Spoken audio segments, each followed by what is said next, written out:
Bonjour à tous les auditeurs et auditrices de vipradioonline.fr. Tout de suite, notre débrief info radio RVPB, reportage VIP Pressadum Brandt en podcast concernant les changements en France au 1er mars 2023.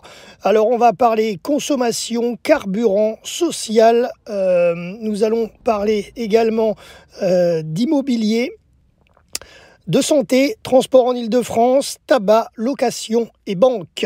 Allez, on commence tout de suite par l'info consommateur. Le démarchage téléphonique est désormais limité. Il est autorisé du lundi au vendredi de 10h à 13h, puis de 14h à 20h et interdit les week-ends et jours fériés. Une personne ne pourra pas être sollicitée plus de 4 fois par mois par le même interlocuteur. Et lorsque le consommateur refuse ce démarchage lors de la conversation, le professionnel n'a plus le droit de le contacter dans les 60 jours qui suivent. Carburant, Total Energy a mis en place un bouclier tarifaire plafonné à 1,99 € par litre de samplon 95, 95E10 et gasoil dans ses stations jusqu'à la fin de l'année 2023. Par contre, la gamme Excellium Diesel et le samplon 98 sont exclus du dispositif. Social, il ne reste plus qu'un mois pour bénéficier de l'indemnité carburant de 100 € annuels qui a été prolongée par l'État pour les foyers fiscaux les plus modestes. Pour être éligible, il vous faut disposer d'un revenu fiscal de référence inférieur à 14 700 € en 2021, soit 1 314 € net par mois pour une personne seule et 3 941 € pour un couple avec 2 enfants. L'État lance, entre guillemets, un coup de pouce minimum de 5 000 € pour remplacer les vieilles chaudières des foyers français, quel que soit leur revenu. Par contre, note de la rédaction, ils devront investir dans une pompe à chaleur géothermique qui coûte cependant très cher à l'installation, près de 15 000 €. Les retraités qui bénéficient d'une complémentaire Agirc-Arrco verront leur pension augmenter ou diminuer en raison du taux de prélèvement de la CSG, RDS et CASA.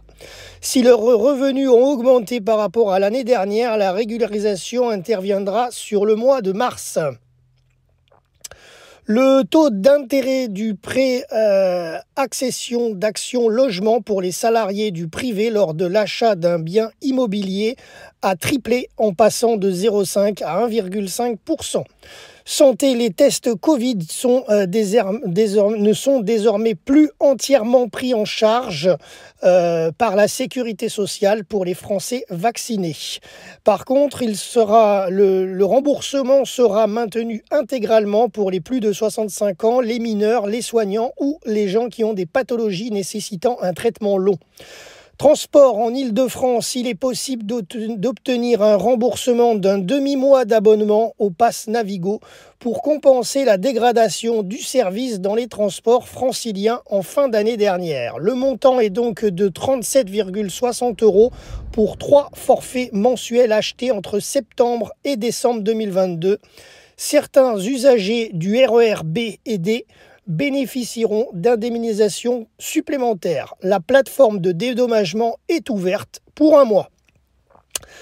Tabac, le prix du paquet de cigarettes augmente, entre guillemets, comme l'inflation. Après 2 ans de stabilité, ce qui fait passer certains paquets de 20 cigarettes à plus de 11 €.